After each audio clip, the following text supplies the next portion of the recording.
Banyak orang masuk ke dunia saham dengan semangat tinggi, tapi keluar dengan dompet bolong dan kepala penuh penyesalan.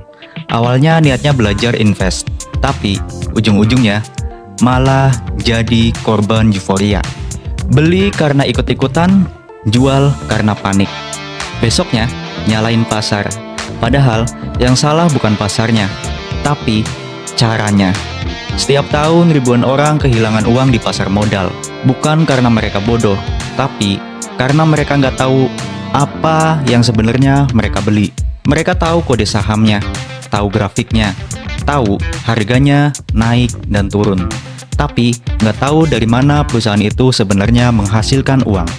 Dan disitulah semua kesalahan dimulai.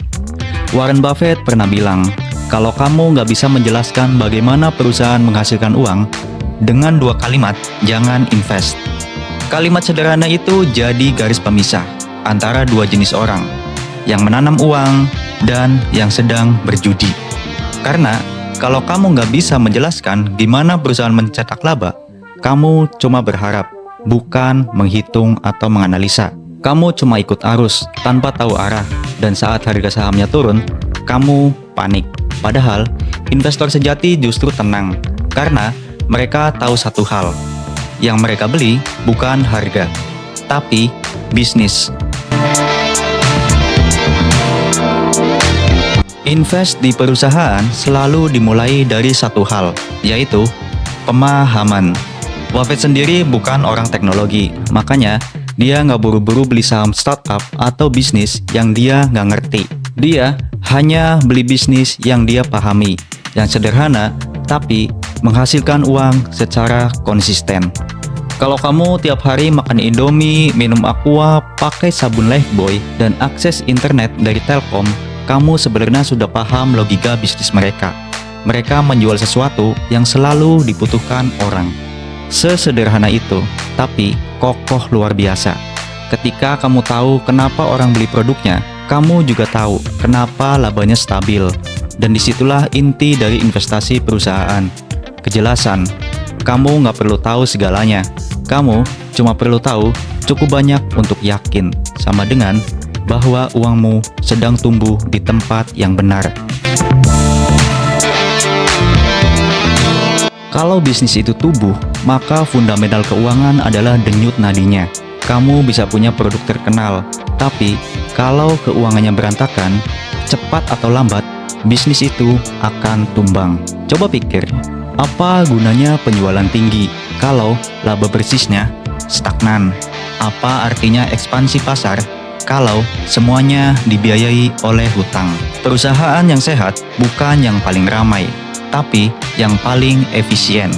Yang uangnya datang dari pelanggan, bukan dari pinjaman, yang bisa tumbuh tanpa harus membakar uang investor setiap tahun. Buffett sering bilang, lebih baik invest di perusahaan yang bisa tetap menghasilkan uang bahkan saat kamu tidur, karena bisnis seperti itu udah punya sistem yang berjalan sendiri. Dan itulah yang kamu cari, mesin uang yang terus bekerja tanpa drama. Kamu bisa punya bisnis hebat dan pemimpin cerdas. Tapi pertanyaannya, apa yang bisa mencegah pesaing datang dan meniru semua yang kamu lakukan? Itulah konsep economic moat, atau dalam bahasa gampangnya, parit perlindungan ekonomi. Buffett suka banget dengan istilah ini, karena bisnis hebat itu kayak kastil besar, dan seringkali kastil yang besar dan megah pasti punya parit yang melindungi dari serangan musuh. Kalau paritnya lebar dan dalam, musuh bisa datang, tapi tenggelam sebelum sempat mendekat. Bayangkan bisnis tanpa parit. Begitu sukses, semua orang meniru. Jadi perang harga, margin turun, pelanggan pindah, sama dengan pelan-pelan bisnisnya mati. Contoh gampangnya Indofood. Mereka jual mie instan. Kelihatannya sederhana, tapi keunggulan mereka bukan sekedar rasa, melainkan jaringan distribusi yang luar biasa luas. Dari kota besar sampai warung di pelosok, produknya selalu ada. Dan itu nggak bisa dibangun dalam satu malam. Atau Unilever, kamu bisa bikin sabun, tapi kamu nggak bisa bikin kepercayaan sebesar Lifebuoy dalam waktu singkat. Brand itu sudah melekat di kepala di jutaan orang sejak kecil. Itu juga mod, kekuatan tak terlihat yang melindungi bisnis. Telkom pun sama. Mereka bukan cuma penyedia layanan, tapi pemilik jaringan infrastruktur terbesar di negeri ini. Mau pesaing masuk? Silakan. Tapi untuk bangun kabel, menara, dan lisensi sebanyak itu butuh waktu, uang, dan izin yang nggak main-main. Dan itulah sebabnya Telkom duduk di kursi yang aman. Bukan karena monopoli, tapi karena modnya dibangun dengan kerja keras bertahun-tahun. Tapi meskipun belakangan ini muncul inovasi teknologi terbaru seperti Starlink dan sebagainya, tapi mod dalam bisnis Telkom yang paling terlihat dari sekarang, ya jaringan bisnisnya yang sangat besar. Economic mode itu bisa muncul dari merek, dari distribusi, dari izin, dari efisiensi, atau bahkan dari kebiasaan pelanggan. Intinya satu, daya tahan. Bisnis dengan mode yang kuat jarang bangkrut. Mereka seperti kapal berat di tengah badai. Nggak melaju cepat, tapi nggak gampang oleng juga. Buffett pernah bilang, "The key to investing is not how much an industry can grow, but how much a company can defend its share of that growth." Yang penting bukan seberapa cepat industrinya tumbuh, tapi seberapa kuat perusahaan itu mempertahankan posisinya. Lihat perusahaan seperti IJBP, PBCA, Unilever, Telkom, dan lain sebagainya. Semuanya punya mod. Dan kalau kamu invest di mereka, kamu nggak cuma beli saham, tapi beli ketenangan. Tapi ini bukan rekomendasi untuk beli ataupun jual ya. Ini cuma contoh perusahaan yang memiliki mod yang bagus. Tentunya kalau teman-teman ingin memilih perusahaan, banyak kriteria lain selain daripada mod itu. Meskipun perusahaan yang tadi disebutkan itu memiliki mod yang bagus, tapi dalam kriteria lain mungkin tidak cocok. Silakan analisa lebih dalam. Perusahaan hebat bukan cuma soal produk atau laporan keuangan, tapi soal siapa yang duduk di balik kemudi. Siapa yang ngatur arah, ambil keputusan, dan berani melawan badai. Banyak orang cuma lihat grafik naik, padahal grafik itu cuma hasil akhir. Yang menentukan arah grafik adalah siapa yang pegang setirnya. Contoh paling nyata Astra. Dari dulu sampai sekarang, manajemennya terkenal disiplin dan konsisten. Mereka tahu kapan harus ekspansi, kapan harus ngerem. Itulah kenapa Astra tetap kuat meski badai ekonomi datang silih berganti. Bandingkan dengan perusahaan yang agresif tapi ngawur, bakar uang besar-besaran tanpa arah. Awalnya dipuji, akhirnya tumbang juga. Seperti startup yang beberapa tahun kemarin terlihat wow sekali, tumbuhnya cepat, tapi karena dia tidak disiplin dan bakar duit terus, akhirnya kolaps. Buffett pernah bilang, "Saya lebih suka bisnis biasa yang dikelola orang luar biasa daripada bisnis luar biasa yang dikelola oleh orang bodoh." Pemimpin sejati punya satu ciri, skin in the game. Kalau kapalnya karam, mereka ikut tenggelam. Gampangnya, kalau bisnisnya bangkrut, mereka ikut merasakannya secara langsung. Makanya, kalau perusahaan masih dikendalikan pendirinya atau keluarganya, itu sering jadi tanda baik. Mereka nggak kerja buat gaji, tapi buat warisan. Contohnya kalau di Indonesia itu BBCA kali ya, karena masih dikendalikan oleh keluarga Hartono.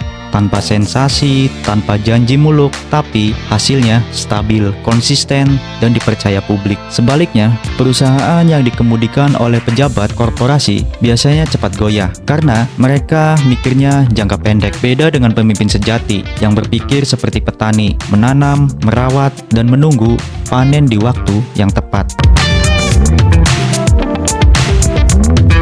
Kesalahan klasik investor yaitu jatuh cinta kepada masa lalu. Padahal yang menentukan hasil invest bukan siapa yang berjaya dulu, tapi siapa yang masih relevan sampai hari ini. Dan nanti surat kabar, DVD, mesin fax, semuanya pernah berjaya. Sekarang tinggal sejarah. Dunia berubah dan perusahaan yang gak berubah hilang. Tapi kalau kamu mau invest di perusahaan, lihatlah ke depan. Proyeksi kira-kira bisnis ini dalam 10, 20, 30 tahun ke depan masih relevan nggak? Karena tujuan investasi itu biasanya jangka panjang. Jadi kita harus mampu melihat ke depan, memproyeksi bagaimana bisnis ini ke depannya. Apakah masih layak untuk invest? atau akan hilang seperti produk-produk yang diceritakan tadi? Sektor apa yang masih dibutuhkan oleh manusia? Seperti energi bersih, pangan, logistik, kesehatan, teknologi, infrastruktur digital, semuanya punya napas panjang. Selama manusia masih hidup, makan, bergerak, dan terhubung, bisnis-bisnis ini akan tetap hidup. Dan satu hal lagi, investasi itu bukan tentang siapa yang untung hari ini, tapi siapa yang masih bertahan 10 tahun dari sekarang. Perusahaan bagus tetap bisa jadi jebakan kalau kamu beli di harga yang salah. Buffett pernah bilang, lebih baik membeli perusahaan luar biasa dengan harga wajar daripada perusahaan biasa dengan harga yang luar biasa. Harga itu penting. Kamu bisa beli perusahaan terbaik di dunia, tapi kalau kamu beli pada saat harganya hype, hasilnya bisa bikin sesak napas. Harga menentukan margin keamanan. Investor yang baik bukan yang pasti cepat beli, tapi yang paling sabar menunggu. Karena sabar bukan berarti lambat. Sabar artinya kamu tahu apa yang kamu tunggu. Cara paling jujur menilai kekuatan perusahaan adalah saat krisis. 2008 dan 2020 jadi buktinya. Banyak yang tumbang, tapi ada juga yang justru makin kuat. Perusahaan yang bisa bertahan di masa badai berarti bisnisnya kokoh. Mereka nggak tergantung pada situasi ideal. Mereka punya pelanggan loyal, manajemen cerdas, dan model bisnis tahan tekanan. Kalau sebuah perusahaan bisa bertahan ketika dunia sedang tidak baik-baik saja atau sedang krisis, pastinya dia akan tumbuh ketika semuanya sudah pulih. Itulah perusahaan yang layak kamu pegang, yang terbukti bukan karena euforia market, tapi karena ketahanannya. Invest di perusahaan itu bukan soal siapa yang paling pintar atau siapa yang paling kaya. Ini soal siapa yang paling paham apa yang dia beli dan cukup sabar menunggu hasilnya tumbuh. Buffett nggak jadi miliarder karena spekulasi. Dia jadi kaya karena logika dan disiplin. Dia ngerti bisnisnya, percaya manajemennya, dan beli di harga yang masuk akal. Dan menunggu. Pasar saham akan selalu berubah, naik, turun, ramai, sepi, tapi prinsipnya nggak berubah. Pahami bisnisnya, percayai fondasinya, dan biarkan waktu bekerja untuk kamu. Karena pada akhirnya investasi itu bukan tentang menang hari ini, tapi tentang siapa yang masih tersenyum 10 tahun dari sekarang, sambil melihat hasil dari logika dan kesabaran yang kamu tanam hari ini. Terima kasih, semoga bermanfaat. Jangan lupa bantu subscribe channel ini dan komentar di bawah agar channel ini terus berkembang dan ikut meningkatkan literasi keuangan masyarakat Indonesia. Terima kasih.